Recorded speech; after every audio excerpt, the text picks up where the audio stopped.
We've all felt that familiar sting of a mistake, right?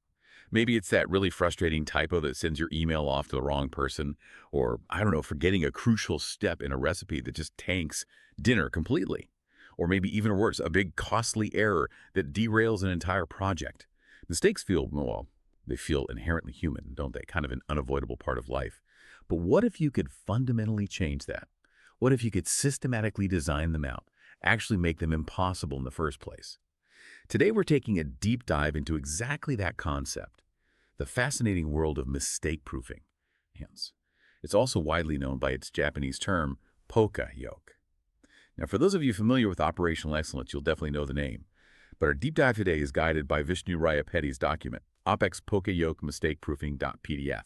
And it really reveals just how comprehensively we can apply these principles. It goes far beyond just, simple error detection.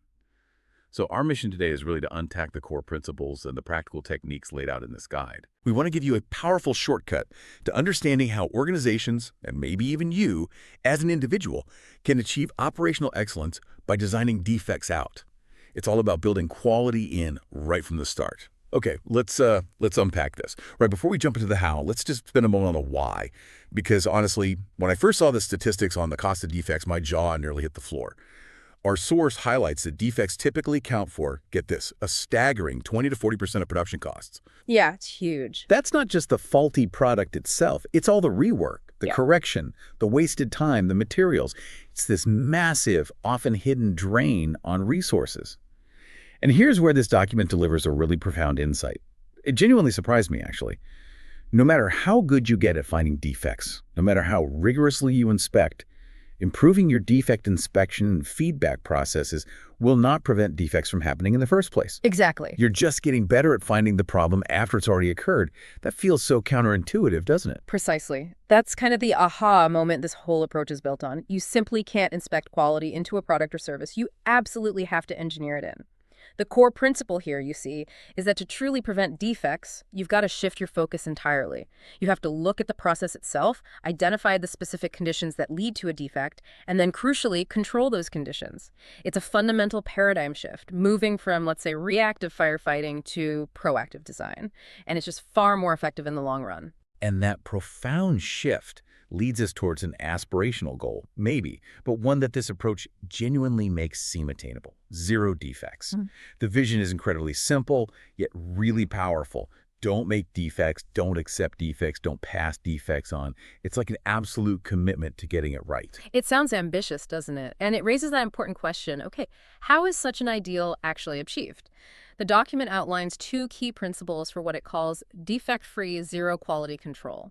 The first principle basically states that defects are prevented by controlling the performance of a process so rigorously that it cannot produce defects, even, and this is key, even when a mistake is made by a person. And the second principle is truly critical, especially I think in many workplaces. It states that you must look at the process, not the person. Their actions, even their errors, are often just the result of a defective process. This completely shifts the blame, away from individual fallibility and towards systemic flaws. That's what paves the way for real, lasting solutions. That second principle, look at the process, not the person. That is such a powerful mindset shift. Wow. It really hammers home when you consider stories like the one from our source, a truly sobering account from Rhode Island Hospital. A surgeon operated on the wrong side of a man's brain. The cause? Well, a CAT scan was placed the wrong way on an X-ray viewing box, making the bleeding appear on the opposite side. Just wow. And compounding that, the incision site hadn't been marked with a pen, which is like a simple step recommended by error prevention experts.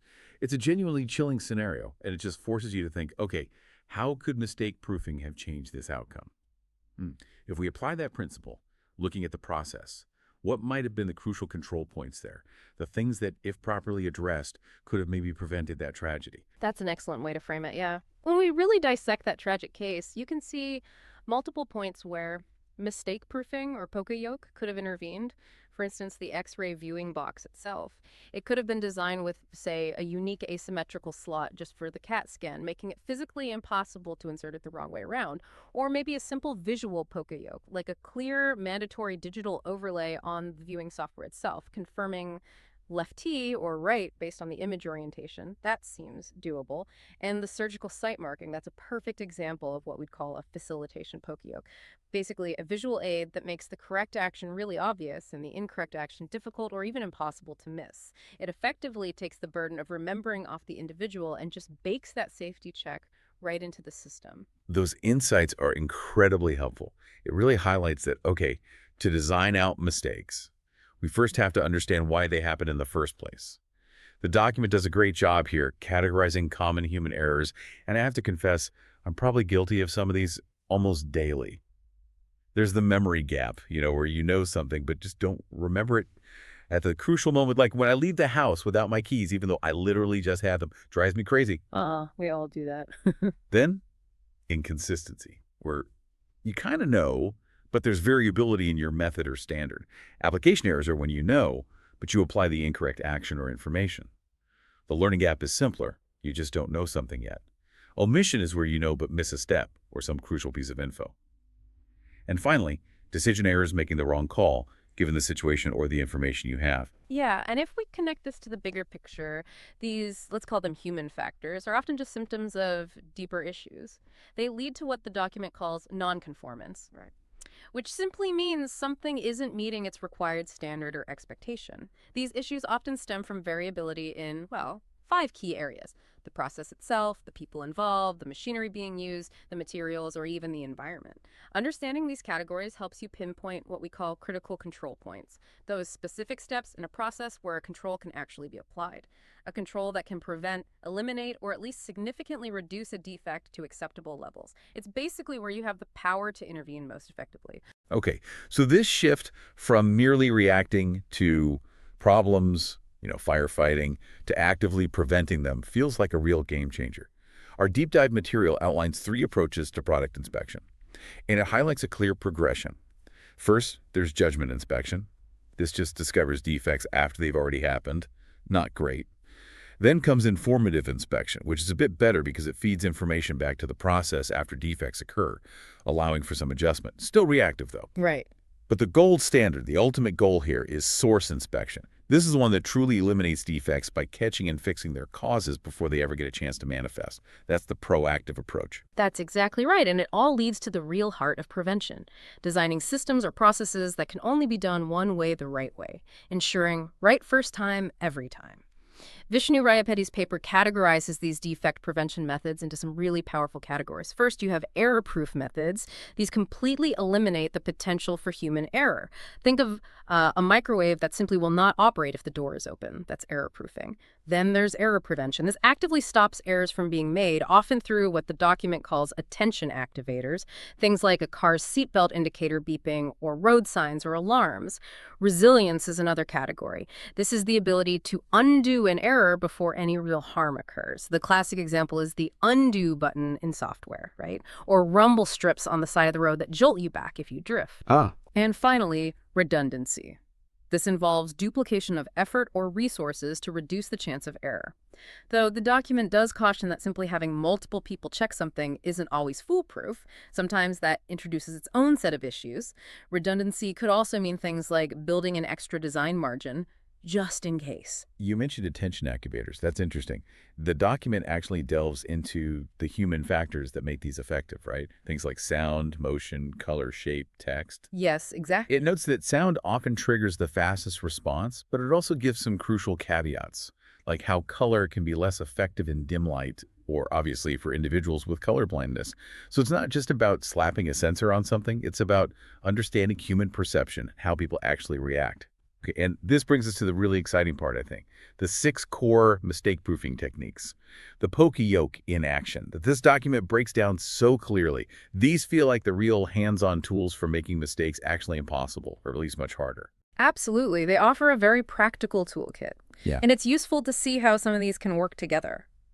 Let's take something like a petrol pump again. You mentioned the hose couplings are designed to break away and shut off the flow if they're pulled too far, right? Right, yeah. That's brilliant. It's a fantastic example of prevention stopping the issue before it really escalates. But it's also mitigation, minimizing the effects if that error, pulling too far, does occur. It prevents a potentially dangerous spill and fire hazard, and it allows for easy reattachment. Simple, but effective. That's a great real-world example. It makes you realize these things are kind of everywhere once you start looking for them. So let's unpack the individual techniques properly, starting with maybe the most impactful one, elimination. Right, elimination. This is essentially about redesigning the product or the process so that a particular task or part is no longer necessary at all.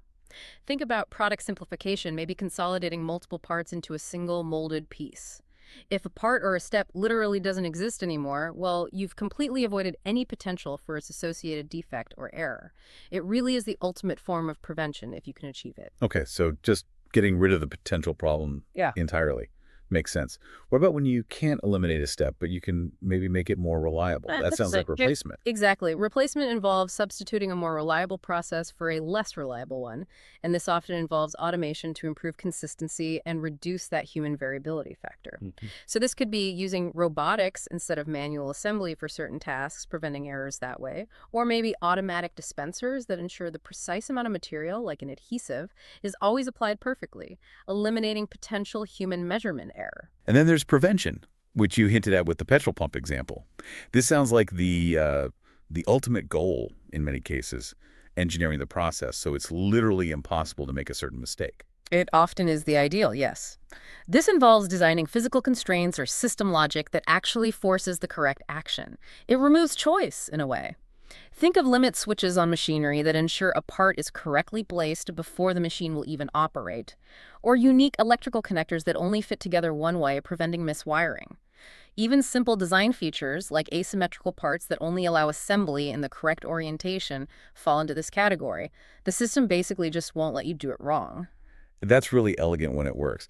But what if you can't physically make it impossible? What about just making it significantly easier to do correctly? That's where facilitation comes in, I suppose. Precisely. Facilitation is all about making the correct action easier to perform, often through visual aids or clever design features. This often involves visual controls, things like color coding parts, clearly marking or labeling them for correct assembly, or maybe exaggerating asymmetry to make the correct orientation immediately obvious. Even a simple thing like a staging tray for assembly parts, the kind that is shaped depressions for each part, provides a visual cue that all parts have been used. It guides the user rather than forcing them. Okay, guiding is good, but if you can't prevent it or easily guide it, you at least want to catch the mistake as soon as possible, right? That leads us to detection. Yes, detection focuses on identifying an error before it moves further down the process, allowing for quick correction before more value is added or damage is done. This might involve sensors in a production line that identify incorrectly assembled parts and stop the line, or maybe built-in self-test capabilities, BSD they call it in electronic products, that flag internal issues immediately when you power them up. It's all about that immediate feedback loop. And finally, the last line of defense, perhaps, Yeah. mitigation. For those times when an error still somehow slips through all the other nets. Right. Mitigation aims to minimize the negative effects of errors if they do actually occur. Classic examples are things like fuses in electrical circuits that blow to prevent damage from shorts or overloads. Or maybe designing products specifically for low-cost, simple rework procedures if an error is discovered later on.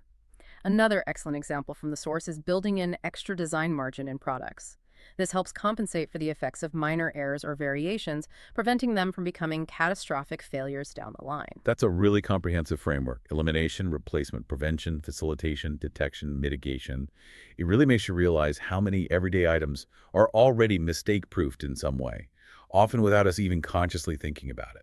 Absolutely. You start seeing it everywhere, from electrical plugs that only fit into the socket one way, to car doors that might have interlocks preventing them from opening if the car is in motion. Even simple children's toys often have parts that only fit together in the correct sequence or orientation. Poka Yoke is genuinely all around us. And this document really emphasizes when to implement mistake proofing. As early as possible is the key phrase, preferably right in the design process. It highlights a stark reality about the cost of correcting errors. It escalates dramatically the later you catch it. The source quotes a kind of rule of thumb. It's maybe a 1-to-1 cost ratio if you fix it in the product design phase, but that jumps to 10-to-1 if you have to fix it in the process design stage, and potentially a whopping 100-to-1 if you're trying to fix it once it's already in manufacturing or out in the field. Wow. That's a powerful financial incentive for prevention right from the very start. So prevention truly is worth a pound of cure. Or maybe, yeah, 100 pounds of cure in this case. That's incredible. Okay, so for someone listening who's thinking, right, I want to implement this, the source provides a pretty clear roadmap with 7 steps.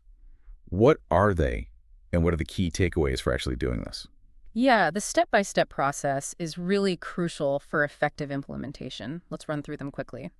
1, identify potential chances for error. This is basically mapping out your process and asking, okay, realistically, what could go wrong here? Be honest. 2, prioritize chances. You probably can't fix everything at once, so you need to focus. Which errors have the biggest impact or happen most frequently?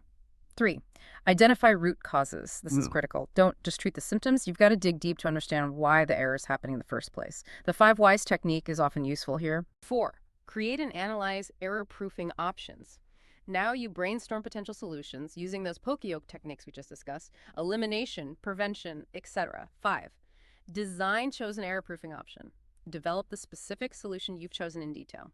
6, implement error-proofing design. Put your solution into practice. Roll it out. 7, continue to monitor results and improve. And this is vital. It's not a one-and-done fix. You have to treat it as an iterative process. Wash it, measure it, refine it. And maybe the most important point running through all these steps, which the document really emphasizes, is the critical importance of involving the entire team. The people actually doing the work have invaluable practical knowledge. Their diverse perspectives, their understanding of different skill levels, it's all essential. Involving them generates more effective ideas, helps catch overlooked issues, and ultimately leads to a much higher success rate. And just as importantly, it builds buy-in from the people who will actually use the new system day to day. And for truly permanent solutions, that continuous monitoring piece is key. Step 7 isn't just an afterthought. It requires ongoing communication with staff to ensure that new systems and procedures aren't just changed on paper, but are truly embedded in the workflow. New skills and methods need to be consistently trained and reinforced. So you have to constantly observe the new process in action, compare the actual results against what you expected, modify things as needed, update your procedures, and keep refining the training. It might mean defining regular audit periods and being ready to take swift action if you see any deviation from the intended process. It all ties back directly to that core concept of continuous improvement and the ongoing pursuit of zero defects. It's a journey, not a destination. So we've explored how mistake proofing, or Poka Yoke, is really about systematically designing out errors. It's about shifting from that reactive inspection mode to proactive prevention. It's clearly a truly powerful approach for achieving operational excellence, whether you're building complex machinery or maybe just trying to consistently prepare a perfect meal at home. So, thinking about all this, what does it all mean for you listening right now? While the source material we looked at focuses heavily on manufacturing and organizational processes, these core principles, identifying error points, designing systems that guide correct action, building in layers of prevention, they're applicable pretty much everywhere. Think about your own daily tasks, your personal workflows, maybe even just how you organize your information. Where do your personal defects or common mistakes tend to occur? And how could you maybe design them out using some of these principles we've talked about? Perhaps it's something simple like setting up your morning routine so you literally can't leave the house without your keys and wallet. Or maybe organizing your digital files in a way that makes it almost impossible to accidentally save something to the wrong folder. And here's maybe a final provocative thought to mull over until our next deep dive. The core principle of zero defects, remember, is don't make defects, don't accept defects, don't pass defects on. Well, what if we applied this idea not just to physical products or business processes, but to the information we consume and share every single day in our increasingly interconnected world? How might mistake-proofing our information flow, really ensuring accuracy, demanding clarity, preventing misinterpretation? How might that fundamentally change our daily interactions, and maybe even our collective understanding of the world around us? Something to ponder.